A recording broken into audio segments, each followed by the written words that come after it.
Greetings to you all. My name is Benjamin Ferencz. I am now in my 96th year, and I am the last surviving Nuremberg war crimes prosecutor.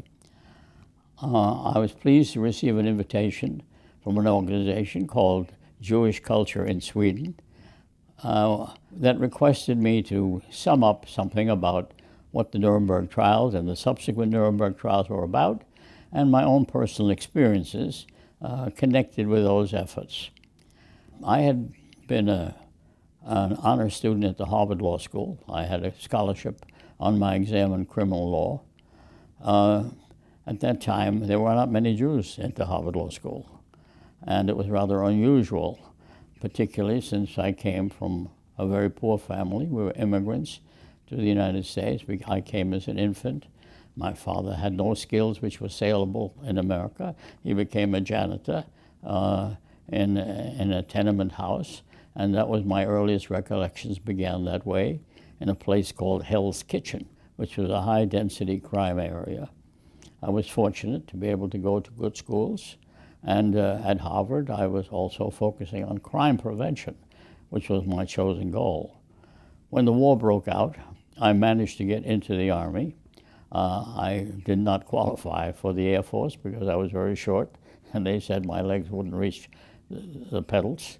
But I got in as a private, and since I had a background in law and war crimes, I was assigned to the artillery, where I knew absolutely nothing. And in that capacity, I was a member of General Patton's army, and we chased the Germans back to Berlin and fought all the battles in which I was involved. My most interesting feature of my wartime assignment was to be assigned to become a war crimes investigator. The Allied powers, including Roosevelt at that time, before Truman took over, had determined that the Germans would be held to account for all of their crimes. Everyone knows about the International Military Tribunal. There, Justice Robert Jackson, the most distinguished jurist in the United States, was chief of prosecutor for the United States, and the British and the French and the Russians also sent their chief prosecutors, and they accused about 22 Nazi leaders led by Hermann Goering of a whole host of crimes.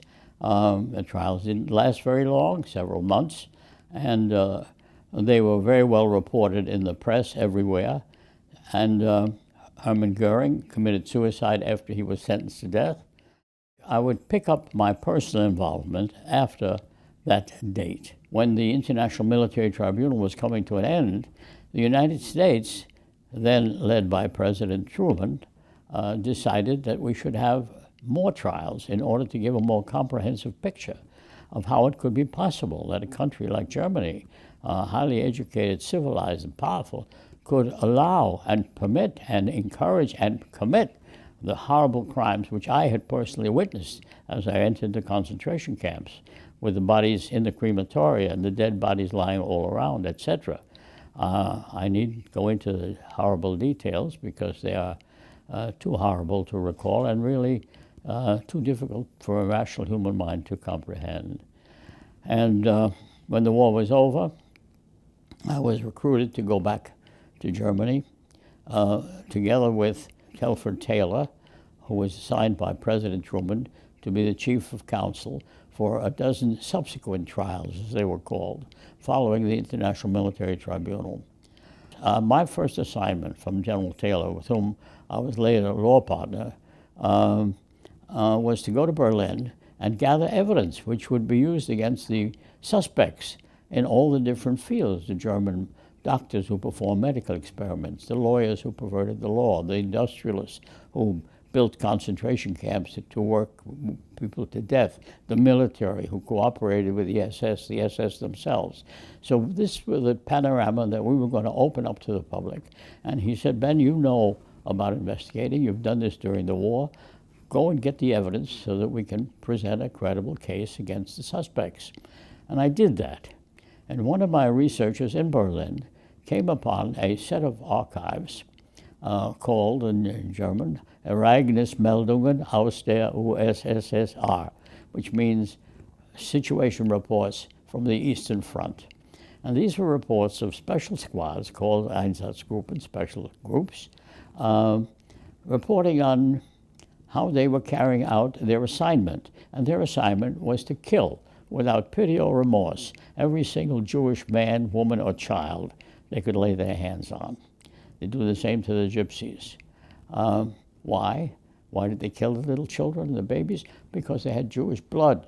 And if there was any Jewish blood in the family line, even if it was a woman who married a Jew, she should be killed, and he should be killed, even if he was a hero of World War I. This was decided at the Wannsee Conference, a big meeting of SS and Nazi leaders took place in Berlin on a lake called the Wannsee before they planned. They planned to kill all the Jews in Europe, and they had them listed by country. I don't remember what the figures were for Sweden, but Sweden had given refuge to a large number of Jewish refugees during the Nazi period as well. And names like Dag Hammarskjöld and others were well known. So this trial sought to establish a principle of law that all human beings are entitled to live in peace and dignity regardless of their race or creed. All of the defendants were convicted. The lead defendant, Dr. Otto Ohlendorf, I use as an example, fairly typical, educated, Dr. Ohlendorf, general in the SS, father of 5 children, an intelligent man who was fairly honest. He said he killed all those people because they supported the Jews, supported the Bolsheviks. Therefore, you have to kill them and kill their children, because when they grow up, if they saw that we'd killed their parents, they would become enemies of Germany, and they would have to take care of that too, because they were interested in long-range security for their country. And why did you kill the gypsies? Well, nobody trusts the gypsies. They would play both sides of the street, so you have to kill them and kill their children too.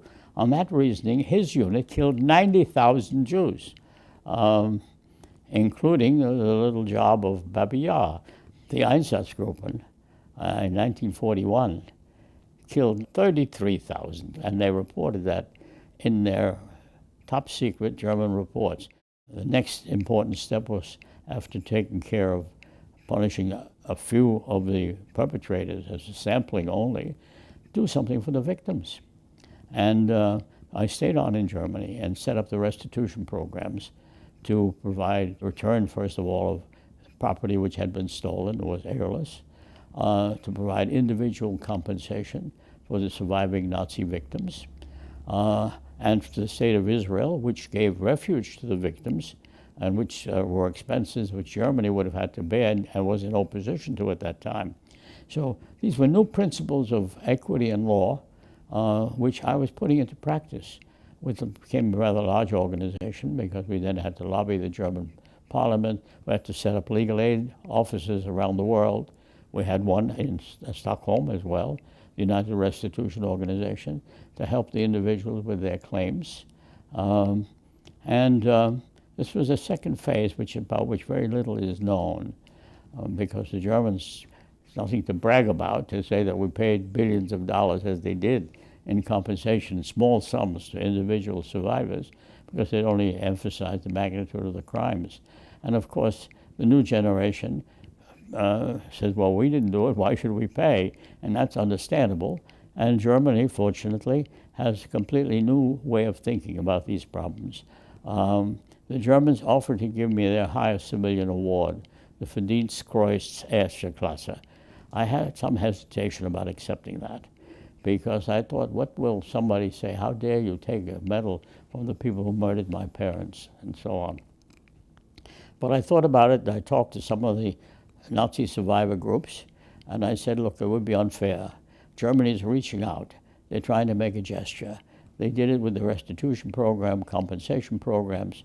They want to tell me that even if I was the prosecutor, they appreciated what I was doing, and that's how they could do it, and I accepted the award.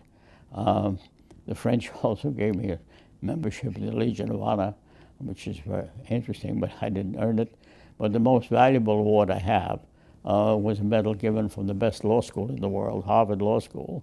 And it's valuable to me because the previous recipient was Nelson Mandela, who spent 20 years in solitary confinement before they accepted his idea that a black man can be as good as a white man. So I've had all of these interesting experiences. I've seen the world move away from the genocide, and I knew Referee Lemkin, who coined the term. I used that term for the first time in the Einsatzgruppen trial. We have moved away. There has been an awakening of the human conscience, of the gravity of the injustices that exist in the world today, with heads of state being themselves the biggest criminal and giving themselves immunity from prosecution and not allowing investigators to come in to prove the crimes. There was another phase which is often overlooked, which I think is important. When the Nuremberg trials were over, we had established principles of law that aggression is a supreme international crime. No one has been convicted of aggression since that time because the big nations have quibbled about it and pretended that they couldn't define it. For 70 years, they couldn't define a word.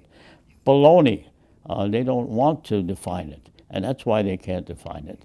They never came forward with their own proposals. And I consider myself a strong American patriot because I am grateful for the opportunity it gave to me as a poor immigrant boy. But I'm a patriot in the sense of Tom Paine, who was one of the leaders of the American Revolution, who said, "It's not my country, right or wrong. I will support my country when it's right, but when I know it's wrong, I will do what I can to make it go right."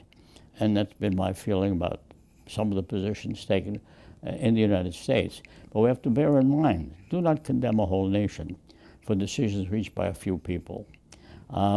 People have to be responsible for their own conduct. Crime is committed by individuals. That was also an important principle of Nuremberg.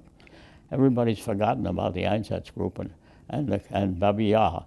I grieve for every individual who was killed in these senseless wars, which are still being carried on in all parts of the world. I've been trying to get aggression accepted as an international crime. The big powers have blocked it and pretending that they couldn't define it.